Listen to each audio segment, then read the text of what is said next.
Hello and welcome to my review of One Piece World Seeker. My name is Globku and I'll be taking you through all the aspects of this game, and at the end of each review, there is a score. But what's important is that you listen and how I got to that score. If the arguments that I bring to the table are things that you would personally like or dislike in a game, so you can make the decision to buy or not buy this game yourself. No one else can answer the question if this game is worth your money or not. At the end of the day, it's a question that you can only answer for yourself, and I'm just here to help you make a decision. World Seeker is a game based on the One Piece anime and manga, utilizing its characters and setting, but taking place in a completely original location and telling an original story. Because of this, the game can be enjoyed not only by fans of the series, but by complete strangers as well. Luffy and his pirate crew were drawn to the Sky Prison to find some treasure.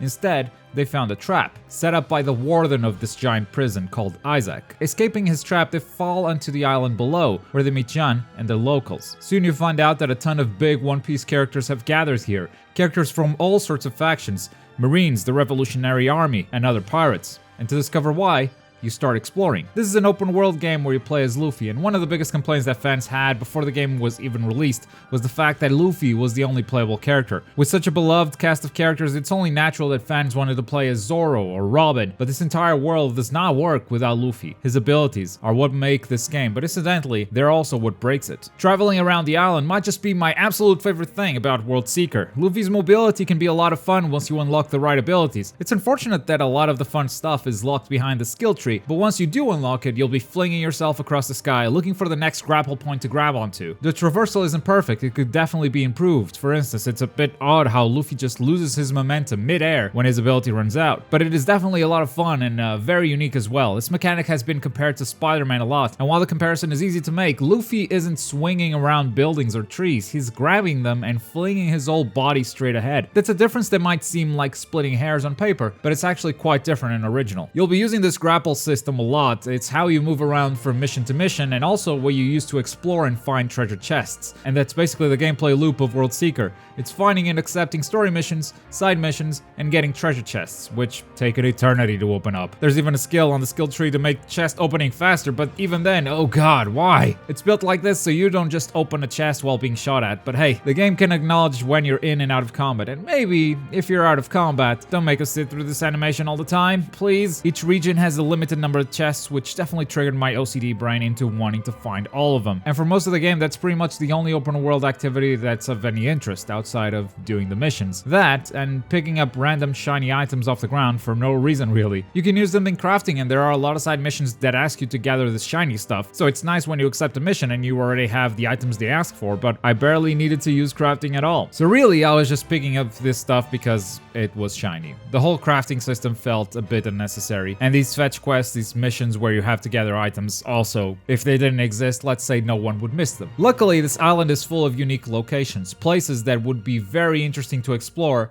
if there was anything to them outside of the missions. There is no incentive to explore this island on your own. Luckily, the missions do take you exploring the island, and they have some interesting events happening on each location. But outside of missions, if you decide to go out and explore by yourself, you're rarely rewarded with anything other than the treasure chests that exist in each area. Once in a while, you do get a mysterious treasure map, and this treasure map will test your knowledge of the island and have you discovering even more interesting locations, but unfortunately, a lot of the best stuff in this game is unlocked very, very late. For example, something that the game could actually have learned from Spider-Man. This game has outfits for Luffy, but when you unlock them, there's barely any time left to play, because by the time you have them, you'll be on your final missions. There's no reason why you couldn't unlock them sooner in the story, they're just cosmetic. And also, why do we have to change outfits at the ship? Just let us do it through the menu. And even though the island has all these interesting and unique locations, it all feels very empty. There aren't as many NPCs around as you'd want, and the sound design makes the world feel very desolate, as there's no music while you're out in the open. When you get to a town or enter combat, music usually kicks in, but the moments in between just feel a bit boring because of this absence. To combat this, the game gives you a playlist when you hit the pause menu, which you can customize and shuffle if you want, but this playlist will get rid of the dynamic music. Let's say you're playing something chill while exploring, that's great, problem fixed.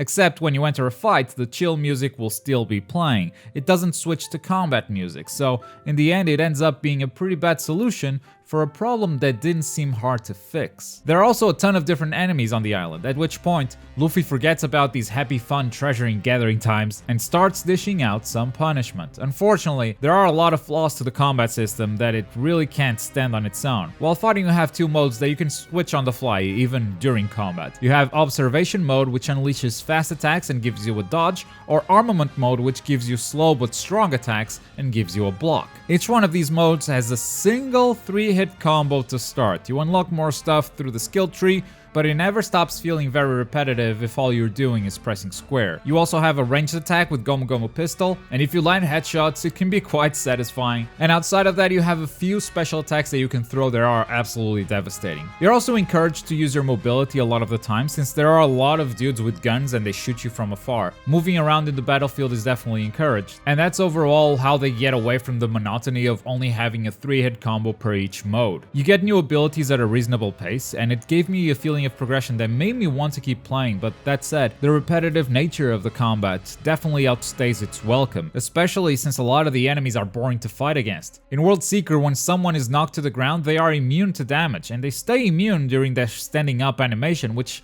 lasts for a long time, during which time you're being attacked from a different location. Your own recovery from attacks is also crazy long. You can cancel attacks into specials, but you cannot cancel them into blocking or dodging, so if you miss an attack, you have committed to it. There's no getting out until the animation is over, which is a design choice. I don't bash them for that at all, but if that's the case, you have to shorten the animation or be able to cancel at the very end of it, because Luffy takes a while to return to his neutral position after attacking, and that gives this whole combat system a very clunky vibe that is rarely fun on its own. On top of that, this is a game of numbers, a game of attack values and defense values. Even if those numbers aren't exactly being shown, you might just be happily exploring the island when some random dude just kills you in one hit, and that's because he's a higher level, even if the level is hidden. So once this dude one-shots you, you know you should only come back once you have a couple more skills that boost your attack and defense, and also some better equipment. There's also a rudimentary stealth system, which the game encourages you to use, but your tools are quite limited, which makes sense since Luffy himself is pretty bad at using stealth. You can scan enemies through walls, you can mark them, walk up to them and stealth take them down, you can hang off ledges and even hide in barrels. Stealth is definitely useful to take out a couple of guards unnoticed, but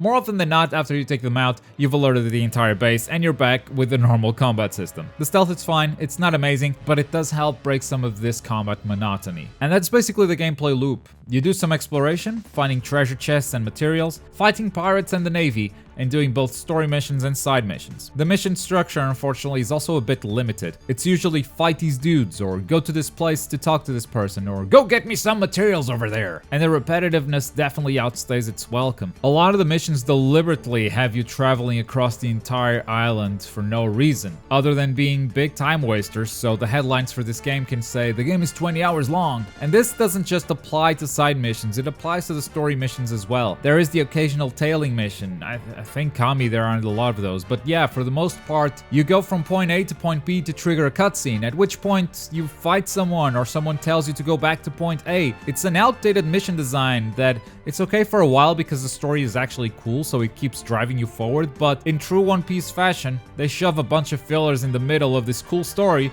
which just makes the flaws of the mission structure that much more noticeable to everyone. But yeah, the story was cool and I truly enjoyed it. It feels like One Piece. They captured its essence really well. And not really for the characters, I feel like the characters were whatever. But the island itself was very interesting. There's a past to this island that made it what it is today, to these people, that gives this whole setting a sense of history, of continuity, and everything you see, every character you meet, is a result of that believable story that I enjoyed discovering more about. Until around chapter 8, where they give you a bunch of side missions that all say the same thing. At that point, it was like listening to my grandpa telling the same story over and over again. Filler side missions that taint the overall story because they hammer on the same topics for way too long. And then there are also some very big characters gathering in this island for a believable reason on top of that, but a lot of them just show up and don't play a big role in this game, outside of you doing some meaningless side missions that involve them. It's basically a bit of fan service, so don't go in expecting to see a lot about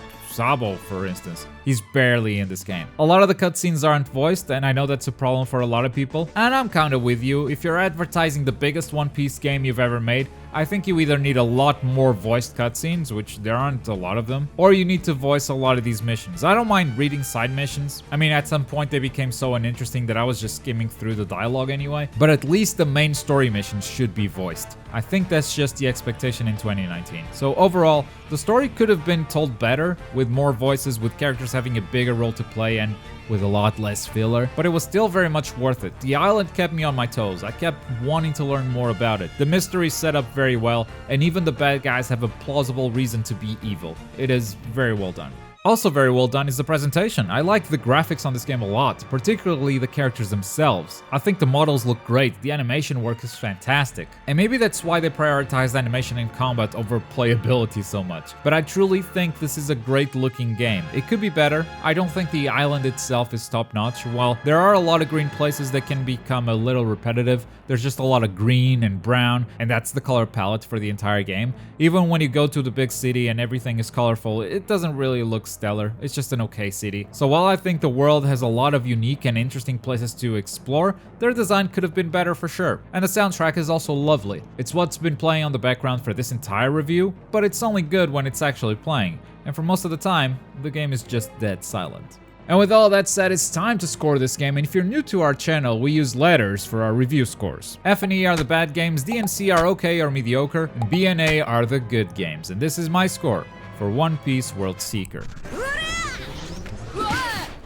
Just like Nami here, I have this big urge to punch this game in the face because it was so close to being a good game. All they needed was to nail something other than the mobility. They either needed engaging combat so we could endure the repetitiveness of missions, or better missions so the limited combat wouldn't be as noticeable. It was close to being a good game, but unfortunately it takes too long to unlock the cool stuff, like some of the late side missions. I definitely recommend doing the one that starts with Law on the Sunny on chapter 14. And once you do unlock those missions, the game is over a couple of hours later, and you've already had to suffer through a lot of filler. There's definitely a lot of quality behind this game, but it's hidden below a bunch of filler and a lot of time-wasting missions that just taint the overall experience. I hope this review helped you decide whether or not to get this game. If it did, leave us a comment. But as always, thank you very much for watching. My name is Globku, and I'll see you guys next time.